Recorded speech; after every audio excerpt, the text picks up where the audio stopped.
రండి, పాల్గొనండి, దైవ దీవెనలు పొందండి. సిలువను గూర్చిన వార్త నశించుచున్న వారికి వెర్రితనము కాని రక్షింపబడుచున్న మనకు దేవుని శక్తి. 1 కొరింథీ 1:18 యునైటెడ్ పీపుల్స్ ఫెలోషిప్ UPF నిర్వహించు సిలువ ధ్యానములు 40 రోజుల ఉపవాస ప్రార్థనలు. తేదీలు 2024 ఫిబ్రవరి 19వ తారీఖు నుండి మార్చి 29వ తారీఖు వరకు. సమయం ఉదయం 4 గంటల నుండి ఉదయం 7 గంటల వరకు. స్థలం centenary Baptist church, clock tower దగ్గర, సికింద్రాబాద్. వివరములకు 9550504718 9030757571 నంబర్లను సంప్రదించగలరు. దూర ప్రాంతముల వారు సిలువ ధ్యానములలో యూట్యూబ్, ఫేస్బుక్ మరియు జూమ్ ప్రత్యక్ష ప్రసారం ద్వారా పాల్గొనవచ్చును. Zoom meeting ID 9550504718 passcode 7777. గమనిక, రామ్నగర్ ఈ సేవ నుండి సెంటినరీ బాప్టిస్ట్ చర్చ్ సికింద్రాబాద్ వరకు బస్సు సౌకర్యం కలదు. అందరికీ ఆహ్వానం. ఆహ్వానించువారు ప్రభువు దాసురాలు జాయ్ చెరియన్ గారు, వ్యవస్థాపక అధ్యక్షురాలు మరియు సీనియర్ పాస్టర్ UPF హైదరాబాద్. ఈరోజు ఉపవాస ప్రార్థన, పరివర్తన, ఆత్మలో పరివర్తన. మొదటిది, ఈ ఉపవాస ప్రార్థన అంటే వాట్ ఈజ్ యాక్చువల్ ఫాస్టింగ్? ఆహారం మానుకోవడం మాత్రమే నా ఉపవాసం కాదు. కొన్ని తొలగించుకోవాల్సిన దుర్గుణాలను, పాపాలను, అవిధేయతను అవిటి కూడా తొలగించుకోవాలి. మొట్టమొదట, చాలామందికి కఠినంగా మాట్లాడే ఒక అలవాటు ఉంటుంది. చాలా కఠినంగా మాట్లాడతారు ఇంట్లో. ఇంక కోపం వచ్చిందంటే చెడ్డ మాటలు, బూతులు మాట్లాడి చేస్తుంటారు. Hurling very bad words. అలాంటి ఒకవేళ మీకు అలవాటు ఉంటే ఈ ఉపవాస ప్రార్థన అదొక బలహీనత. ఎందుకంటే పరిశుద్ధ గ్రంథం ఏమంటుంది? సామెతలు 15:1 మృదువైన మాట క్రోధమును చల్లార్చును. ఒక గృహిణి చాలా మృదువుగా మాట్లాడితే ఇంట్లో అంతా సంతోషం ఉంటుంది. ఒక కుటుంబంలో పురుషుడు, నాయకుడు భార్యతో, పిల్లలతో చాలా మృదువుగా మాట్లాడితే ఆ భార్య, పిల్లలు ఎంతో సంతోషంగా ఉంటారు, ఎంతో ఆత్మవిశ్వాసంతో ఉంటారు. ఆ పని వాళ్ళకు కూడా ధైర్యం ఉంటుంది, సంతోషం ఉంటుంది. ఎప్పుడు చాలా కఠినంగా ప్రవర్తిస్తే అది దేవునికి ఏమాత్రం ఇష్టం లేదు. కాబట్టి ఈ సిలువ ధ్యానాల్లో నీవు ఉపవాసం ఉంటున్నావు కాబట్టి దేవా నాకు ఒక మృదువైన మాట, తీరు నాకు దయచేయమని ప్రార్థన చేయాలి. ముఖ్యంగా స్త్రీలు సాధువైనట్టు, మృదువైనట్టు అక్షయాలంకారము ధరించుకోవాలి. తప్పకుండా దేవుడు నువ్వు కోరుకున్నది ఇస్తాడు. 66:20 Psalm 66:20 దేవుడు నా ప్రార్థనను త్రోసివేయలేదు, నా యుద్ధ నుండి తన కృపను తొలగింపలేదు, ఆయన సన్నుతింపబడును కాక. రెండవది నేను చెప్తాను, కొందరు ఎప్పుడు విచారంగా ఉంటారు. అంటే వీరికి ప్రార్థనకు జవాబు ఎందుకు రావడం లేదని నేను కొద్దిగా రీసెర్చ్ చేసినాను. కొద్దిగా దేవుని సన్నిధిలో కూర్చొని ఆలోచించాను. దేవుని వాక్యానికి ఆధారంగా నేను తలస్తున్నప్పుడు ప్రార్థనకు చాలా జవాబులు రాకుండా ఎందుకుందంటే, మొదట వీళ్ళకి అనుమానం ఉంది. మరొకటి అంటే ఎప్పుడు దుఃఖము, విచారము, అవిశ్వాసం ఎందుకు వస్తుందంటే దేవుడు చేసిన కార్యాలను వీరు వెంటనే మర్చిపోతున్నారు. దేవుడు చేసిన కార్యాలను మనం ధ్యానిస్తూ ఉన్నప్పుడు మనలో విశ్వాసం పెరుగుతుంది, సంశయము మానుకుంటాం. కాబట్టి వీళ్ళకు చిరాకు ఎక్కువ ఉంటుంది. ఊరికే చిట్పట్ కోపం వస్తుంది కదా కొందరు. ఎందుకంటే పనుల భారం ఉంటుంది కొంతమందికి. అది కూడా రాకూడదు, అది ఒక బలహీనతనే. మనం ఒప్పుకోవాల్సిందే కదా, మన బలహీనత అన్నీ ఒప్పుకోవాలి దేవుని సన్నిధిలో. మనం ఎప్పుడైతే మన బలహీనతలు ఒప్పుకుంటామో దేవుడు తన శక్తిని మనకు అనుగ్రహిస్తాడు. దేవుని స్తోత్రం. ఊరికే చిరాకు. Anger is only 1 letter short of danger అంట. ఎన్నెన్ని దుర్వార్తలు మనం వార్తల్లో చూస్తాం. కోపంతో ఇలా చేశాడు, కోపంతో అలా చేసింది. కాబట్టి ఈ కోపము మానుము, ఆగ్రహము విడిచిపెట్టు. ఇంకో మాట ఉంది కదా, వ్యసన పడకు, అది కీడుకు కారణం. కొందరికి వ్యసనం ఉంటుంది, ఎప్పుడు వ్యసనం. ఎన్ని సంవత్సరాలైంది నా పెళ్ళే కాలేదు. నీ పెళ్ళి కాకుంటే మేమేం చేయాలి?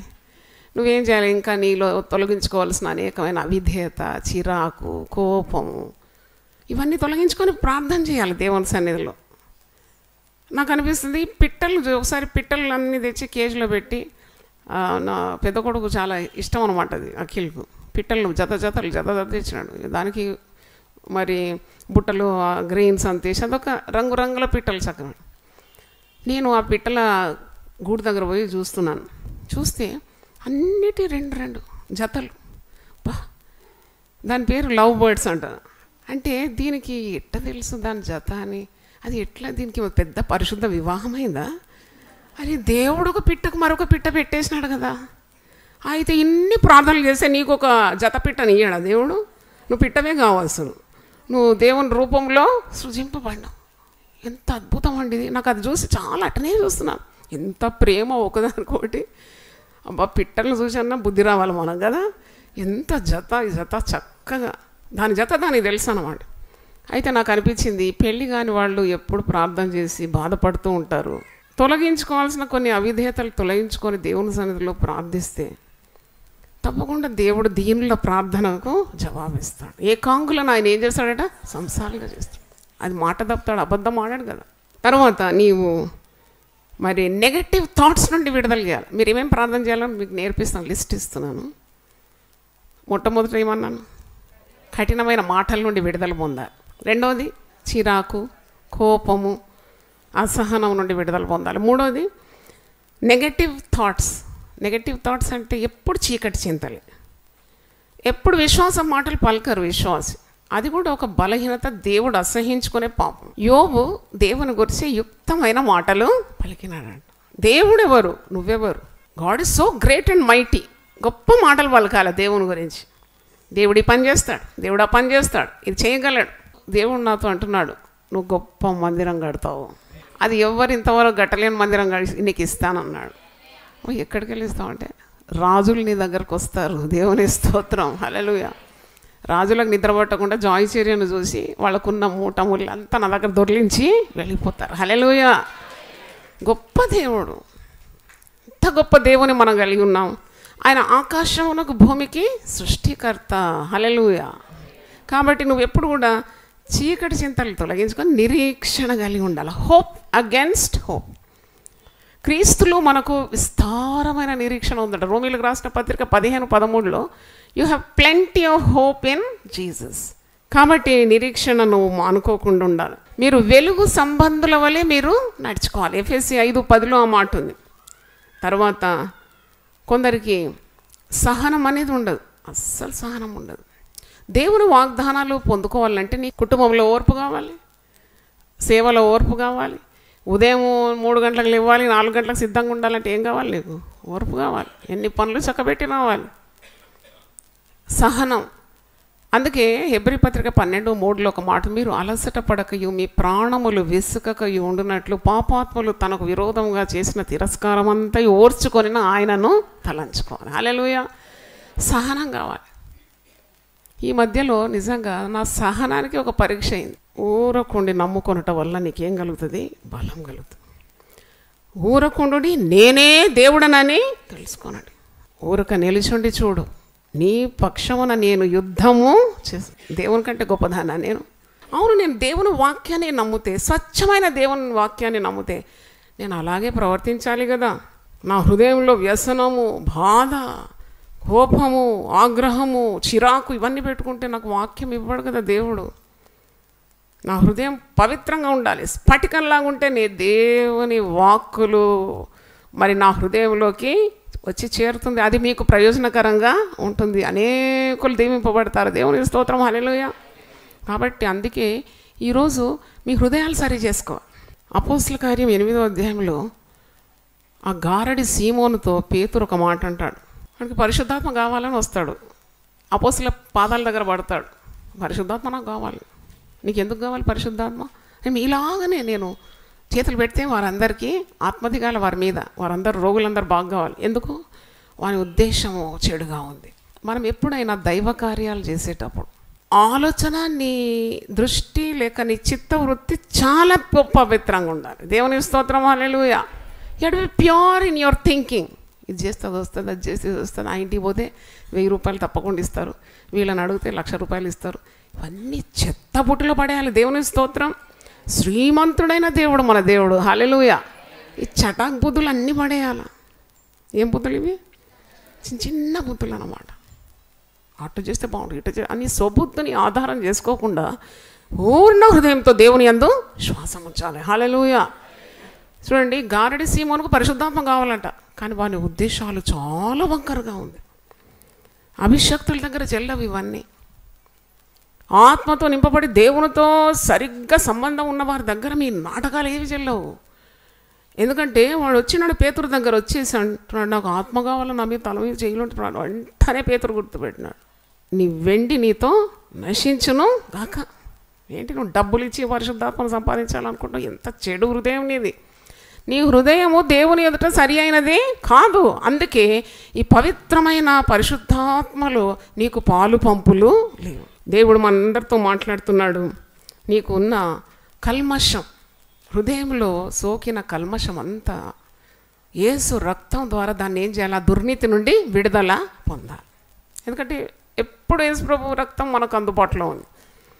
విధేయత గల సమ్మతి గల మనసుతో నువ్వు మోకరించి ప్రార్థన చేశావు. Remove every guile from my heart lord. ప్రతి దుర్నీతి నుండి నన్ను విడిపించిన ఆయన. నీ రక్తంతో నా హృదయం కడు, నీ రక్త ప్రోక్షణ నా హృదయానికి దయచేయి. ఎంత బాగుంటుంది, తళతళమని మెరిసిపోతుంది. ఒక రాగి చెంబు ఉంది మా ఇంట్లో, దాంట్లో నీళ్లు తాగాలంటే రోజు నేను దాంట్లో నీళ్లు పెట్టుకుని తాగాలి. రాగి చెంబు ఒక్క రోజులో మరకలు వచ్చేసాయి, అన్ని లోపల అంతా నల్లు. మా ఇంట్లో పనిచేసే ఆవిడ ఇక తోమింది చూడు, తోమి తోమి తోమి తోమి లోపల బయట ఎంత బ్యూటిఫుల్గా అనిపించింది. అప్పుడు నేను అన్న, దేవ ఇట్లా ఉండాలి నా హృదయం, దేవుని స్తోత్రం. మచ్చలుంటే ఎంత వికారం ఉంటుంది. చింత ఉంటే కూడా తొలగించుకోవాలి. చింత ఎప్పుడు చింత, ఎప్పుడు నొసటి మీద అంతా కుచ్చులు, ముఖం అంతా మాడి, మళ్ళీ పెద్ద బైబిల్ పట్టుకొని విశ్వాసులని అవసరం లేదు. You feel light, you relax. దేవుని సెలవు లేకుండా నీకు ఏది సంభవించవు. ఆ విశ్వాసం ఎందుకు లేదు? ఆ విశ్వాసం ఉంటే నువ్వు ఎంత ఆనందంగా ఉంటావు. దేవుని సెలవు కావాలి నీకు జీవితంలో. ఏదైనా కీడైనా మేలైనా ఏది రావాలన్నా దేవుని అనుమతి కావాలి. కాబట్టి ఎందుకు నీకు చింత? చింత మానాలి. దేవునిలో ప్రగాఢమైన విశ్వాసం ద్వారా ప్రార్థన ఎక్కువగా చేయాలి. కాబట్టి ఫిలిప్పి 4:6 ఏముంది? దేని విషయం నీవు చింతించు, ప్రతి విషయం ప్రార్థన చేయాలి. తర్వాత కొందరు ఎప్పుడు సనుగుడే అండి. ఒక జబ్బు అది నన్ను అడిగితే, గజ్జి లాంటి జబ్బు అన్నమాట. ఓ సనుగుడు, నిద్ర మేల్కొన్నప్పటి నుండి మళ్ళా నిద్రపోయేంత వరకు గుడుగుడు గుడుగుడు గుడుగుడు గుడుగుడు గుడుగుడు. ఇలాంటి వారు విశ్వాసుల సణుగుమని దేవుడు మనతో చెప్పినాడా? మీరు ఏవేవి తొలగించుకోవాలో చెప్తున్నాను ఖచ్చితంగా. ఇవన్నీ పాత్ర క్లీన్ చేస్తున్నాను అనమాట. బాగా చింతపండు వేసి ఏం చేస్తున్నా? తోముతున్నాను. అంటే 1 కొరింథీ 10:10 ఒక మాట ఉంది కదా, మీరు సణగకండి, వారిలో కొందరు సణిగి సంహారకుని చేత నశించారు. సణిగి సణిగి సణిగి సణిగి సణగకుండా దానికి విరుగుడు ఏంటంటే స్తుతించాలి. ప్రతి విషయంలో విశ్వాసం ఏం చేయాలి? స్తుతించాలి. ఇన్ ఎవ్రీథింగ్ గివ్ థ్యాంక్స్ అంటూ గాడ్. అది అలాగూ చేయట మరి దేవుని చిత్తము, క్రీస్తునందు మీ విషయంలో దేవుని చిత్తము అని 1 తెస్సలోని 5:16 మీరు చూస్తారు. తర్వాత మరికొందరికి మరి ప్రెషర్స్, టెన్షన్స్ అన్నమాట. టెన్షన్స్, ఈ పని చేయాలి, ఆ పని చేయాలి, ఆ పని చేయాలి, ఈ పని చేయాలి. కనుక ఇక్కడ ప్రెషర్స్ వచ్చినప్పుడు, టెన్షన్స్ వచ్చినప్పుడు ఏం చేయాలి? జస్ట్ స్టాప్, మోకరించి దేవుని సన్నిధిలో ప్రార్థన చేసి నీ యొక్క మరి ప్రెషర్స్, టెన్షన్స్, స్ట్రెయిన్ ఇదంతా కూడా దేవునికి అప్పగించాలి.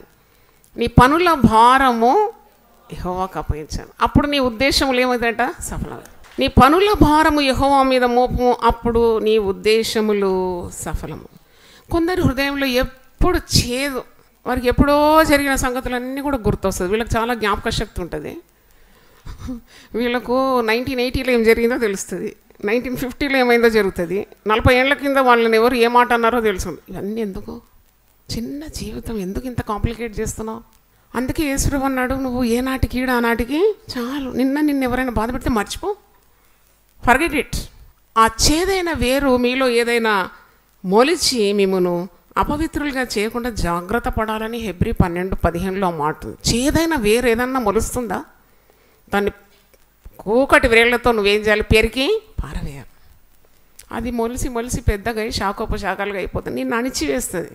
You become useless. ఎప్పుడు కూడా వేప చెట్టు కానీ, మర్రి చెట్టు కానీ, ఇలాంటి మామిడి చెట్టు కానీ పెరట్లో ఎందుకు పెట్టరు? మీరు ఎందుకు పెట్టరు? పెరట్లో ఎప్పుడు తొట్టిల్లో పెడతారు కదా, రోజు మొక్కలు, ఆ మొక్కలు, ఈ మొక్కలు. మరి వేప చెట్టు ఎందుకు పెట్టరు మీ వాకిట్లో? ఎందుకంటే అది వేరు దన్నిందంటే బిల్డింగ్ ఏమవుతుంది? పడిపోతుంది. బిల్డింగ్ పడిపోతుంది, నీ జీవితం అస్తవ్యస్తం అయిపోతుంది, నీ పునాదులు కదిలింపబడుతుంది. అందుకే చేదైన వేరు ఏదైనా మొలిస్తే దాన్ని నువ్వేం చేయాలి? దాన్ని పెరికి పాడేయాలి. హల్లెలూయా. అది దేశమే కానీ, కోపమే కానీ, అలసటనే కానీ, నిద్రపోత్తనమే కానీ, తిండిపోత్తనమే కానీ, త్రాగుడే కానీ, ఇవన్నీ చేదు వేరు. ఇవి నీ జీవితాన్ని తారుమారు చేసేస్తుంది, పాడు చేసేస్తుంది. కాబట్టి వాటిని పెరికి పారవేయాలని ఒక తీర్మానము చేసుకోవాలి. దేవుని స్తోత్రం. హల్లెలూయా. తర్వాత కొందరికి చాలా స్వార్థం ఉంటుంది.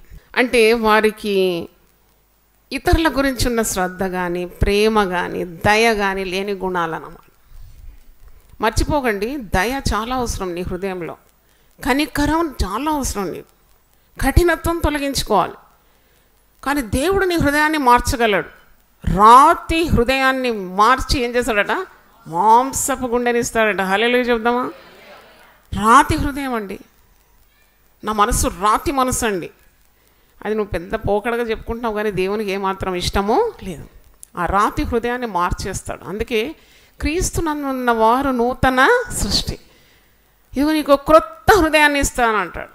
ఎజెకియల్ గ్రంథం 36వ అధ్యాయంలో ఉంది అనుకుంటా, 26వ వచనంలో, behold I will give you a new heart. క్రొత్త హృదయం, జాలిగల మనసు, కనికరం గల మనసు, ప్రేమగల మనసు, దయతో నిండిన మనసు. దయగల వారిపై ఆయన దయ చూపిస్తాడు. కఠినుల ఎడల వికటంగా. నీ హృదయము దేవుని సన్నిధిలో ఎలా ఉండాలి? స్వచ్ఛంగా ఉండాలి. దేవుని స్తోత్రం. హల్లెలూయా. దేవుడు ఇస్తాడు, స్వచ్ఛమైన హృదయాన్ని ఇస్తాడు. ఆయన నీకు సంపూర్ణమైన బహుమానాన్ని ఇస్తాడంట. హల్లెలూయా. కాబట్టి నీవు జాగ్రత్తగా ఉండాలి. క్రీస్తు యేసున కలిగిన ఈ మనస్సు మీరు కలిగి ఉండాలి. తోటి విశ్వాసి కొద్దిగా అపాయంలో ఉన్నారు, ఆపదలో ఉన్నారు, డూ యువర్ బెస్ట్. అది తప్పకుండా మంచి మనసు అన్నమాట. కొందరైతే ఇతరులకు పెళ్లి సంబంధాలు రాగానే చెడగొట్టేస్తారు. ఆ పిల్లనా మొన్ననే చూసిన మోటార్ సైకిల్ మీద ఇంకొంతోటి పోయిందట, అయిపోయింది. దహించు అగ్ని వలె దేవుడు మన ముందు నడవాలి. ఈ చెడు బుద్ధులు, నక్క బుద్ధులు, కుట్ర బుద్ధులు, ఇతరులను పాడు చేసే బుద్ధులు, ఎందుకు ఇన్ని మాటలు? చాలా మాటలు మాట్లాడతారు. విశ్వాసులకు అంత మాటలు అవసరం లేదని అడుగుతాయి. Let us get right before God. దేవుని ఎదుట మనం సరిగ్గా ఉండాలి. నీ హృదయము దేవుని ఎదుట ఎలా ఉండాలా? సరిగ్గా ఉండాలి. ఆయన కాంట కరెక్ట్గా ఉంటుంది. ఆయన చేతిలో ఏముందట? త్రాసు గలవాడు, దండి కొట్టాడు ఆయన. కాబట్టి దేవా, నాలో మోసం ఉన్నది ఒప్పుకో, నాలో చెడుతనం ఉంది ఒప్పుకో, నాలో స్వార్థం ఉంది. స్వార్థం అనేది కూడా మంచిది కాదు దేవుని బిడ్డలకు.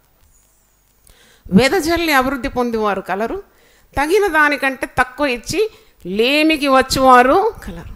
నువ్వు ఆరోగ్యంతో కాపాడితే దాని విలువ నువ్వు ఎప్పుడైనా గమనించావా? ఒక ఆక్సిజన్ సిలిండర్ నీ గాలాడకుండా పెట్టాలంటే ఎన్ని కట్టాల డబ్బులు? నీ ప్రాణంకున్న విలువ నీకు తెలుసా? ఇవన్నీ డబ్బులు పెడితే వచ్చేటి కావు ఇవి. ఆయన దయచేతనే నీ కొమ్ము హెచ్చింపబడుతుంది. హల్లెలూయా, హల్లెలూయా, హల్లెలూయా. అవును, ఆయన కృప, ఆయన కనికరం, ఆయన శక్తి అది ఎంత అమోఘమైంది. You cannot weigh with money.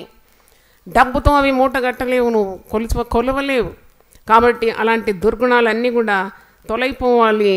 మీకు జ్ఞాపకం చేస్తున్నాను. మత్సరం అనేది ఇంకో పాపం. మత్సరం, చీటికి మాటికి చిరాకు, కోపం, అవన్నీ తొలగి దుష్టత్వం అన్నమాట, ద్వేషం అన్నమాట, హేట్రెడ్. ఫలాని వాళ్ళంటే నాకు హేట్రెడ్. ఎందుకు హేట్రెడ్? నిన్ను దేవుడు ప్రేమించినాడు కదా, నువ్వు ప్రేమగల దేవా అని మొదలు పెడతావు కదా ప్రార్థన. నీకు నీ బిడ్డలకు అందరికీ దేవుని ప్రేమ కావాలనుకుంటావు. నువ్వెందుకు ప్రేమించు? శత్రువులను సహా ప్రేమించు.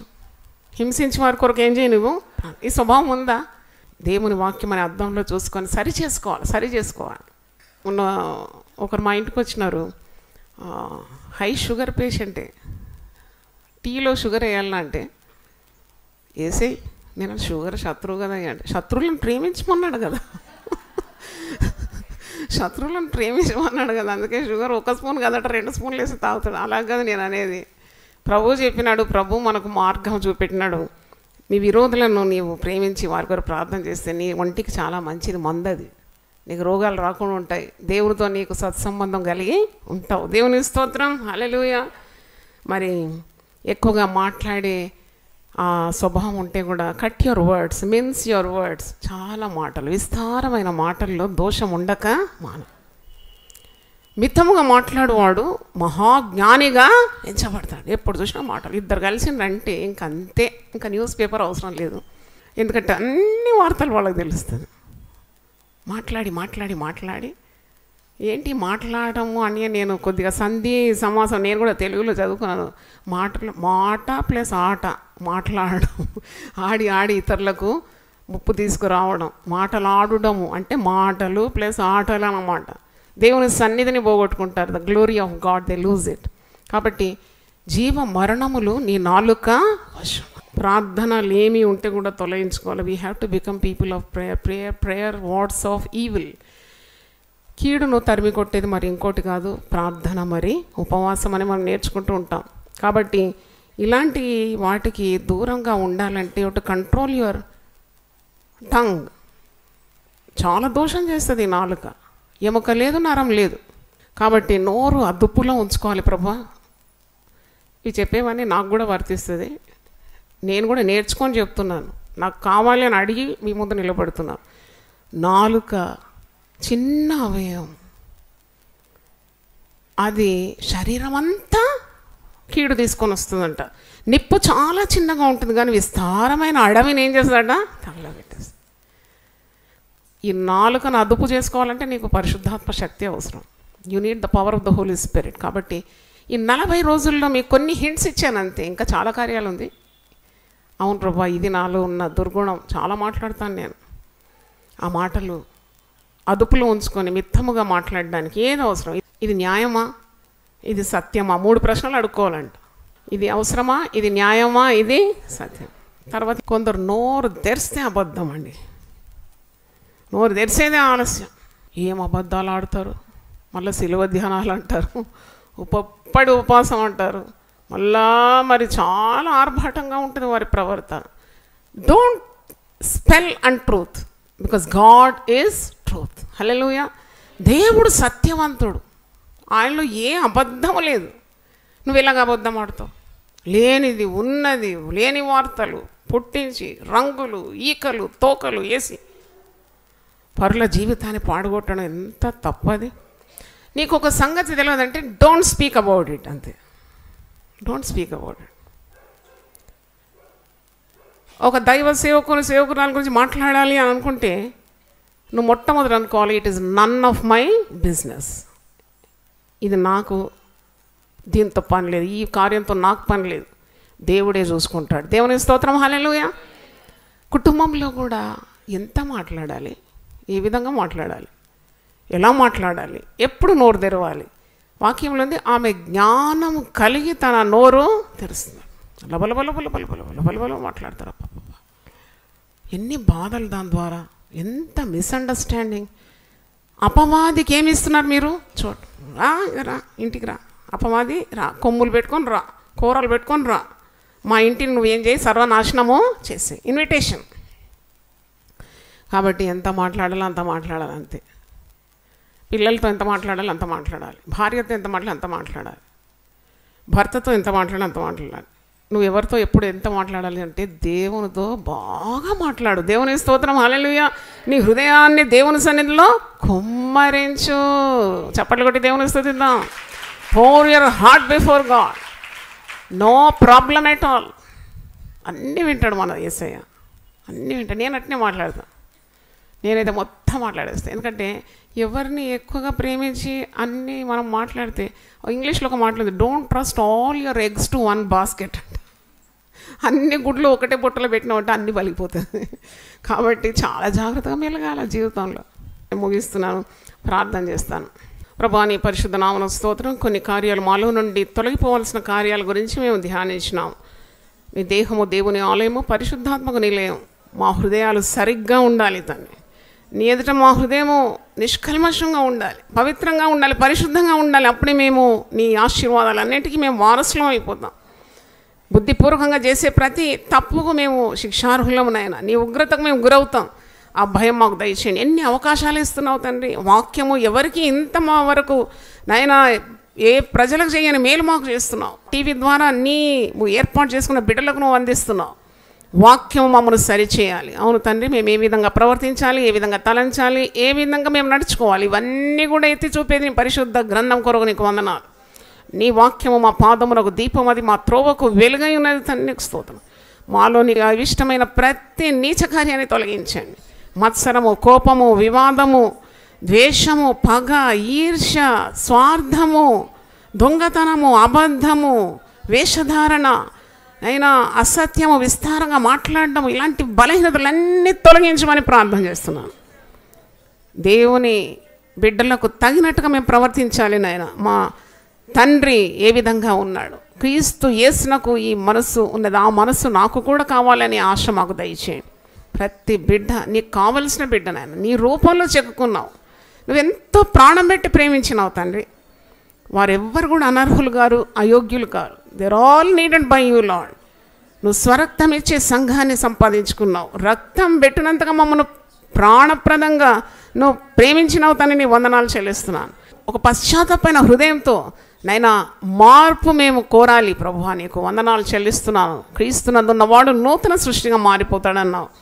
రాతి గుండెని తీసివేస్తానన్నావు, మాంసపు గుండెని నీకు ఇస్తానన్నావు. నీ ఆజ్ఞలు, నీ విధులు, నీ కట్టడలు అనుసరించినట్లుగా మాకు సమ్మతి గల మనసు నువ్వు ఇస్తావు తండ్రి. నీకు స్తోత్రం. నీ రక్తం ప్రతి దుర్నీతి నుండి విడిపిస్తుంది కనుక నీకు స్తోత్రం. నీ రక్త ప్రోక్షణ ద్వారా ప్రతి హృదయాన్ని పవిత్రం చేయమని ప్రార్థిస్తున్నాం. ఆశీర్వాదాలకు వారసులోటకు మమ్మల్ని పిలిచినావు తండ్రి.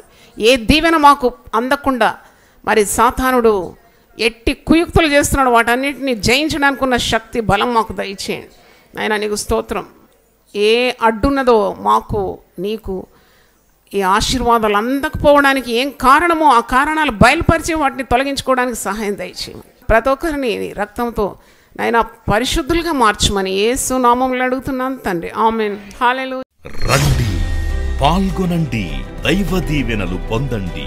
సిలువను గూర్చిన వార్త నశించుచున్న వారికి వెర్రితనము కాని, రక్షింపబడుచున్న మనకు దేవుని శక్తి. 1 కొరింథీ 1:18. యునైటెడ్ పీపుల్స్ ఫెలోషిప్ UPF నిర్వహించు సిలువ ధ్యానములు. 40 రోజుల ఉపవాస ప్రార్థనలు. తేదీలు 2024 ఫిబ్రవరి 19వ తారీఖు నుండి మార్చి 29వ తారీఖు వరకు. సమయం ఉదయం 4 గంటల నుండి ఉదయం 7 గంటల వరకు. స్థలం centenary Baptist church, clock tower దగ్గర, సికింద్రాబాద్. వివరములకు 9550504718, 9030757571 నంబర్లను సంప్రదించగలరు. దూర ప్రాంతముల వారు సిలువ ధ్యానములలో యూట్యూబ్, ఫేస్బుక్ మరియు జూమ్ ప్రత్యక్ష ప్రసారం ద్వారా పాల్గొనవచ్చును. Zoom meeting ID 9550504718, passcode 7777. గమనిక: రామ్నగర్ ఈ సేవ నుండి సెంటినరీ బాప్టిస్ట్ చర్చ్, సికింద్రాబాద్ వరకు బస్సు సౌకర్యం కలదు. అందరికీ ఆహ్వానం. ఆహ్వానించువారు ప్రభువు దాసురాలు జాయ్ చెరియన్ గారు, వ్యవస్థాపక అధ్యక్షురాలు మరియు సీనియర్ పాస్టర్ UPF హైదరాబాద్.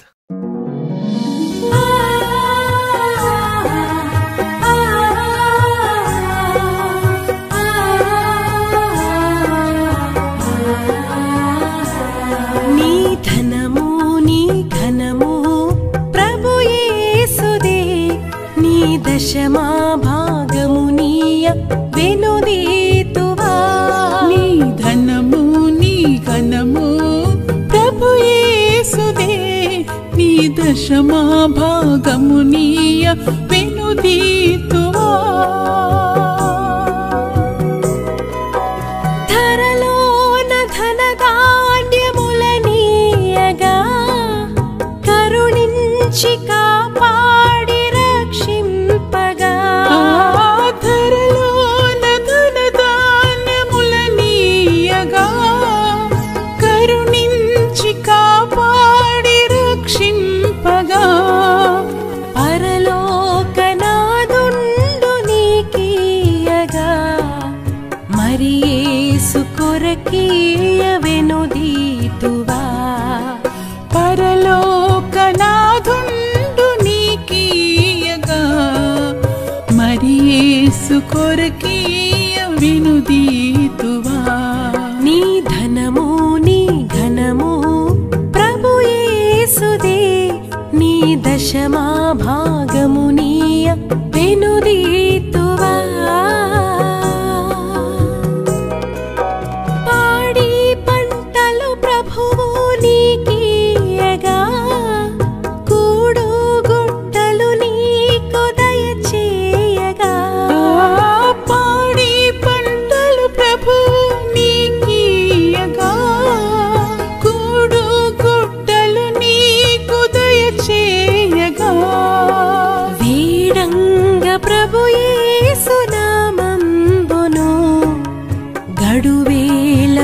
ప్రభుకీయను క్రైస్తవా. వేడంగ ప్రభు యేసు నామంబును 7,000 ప్రభుకీయను క్రైస్తవా. నీ ధనము నీ ఘనము ప్రభు యేసుదే.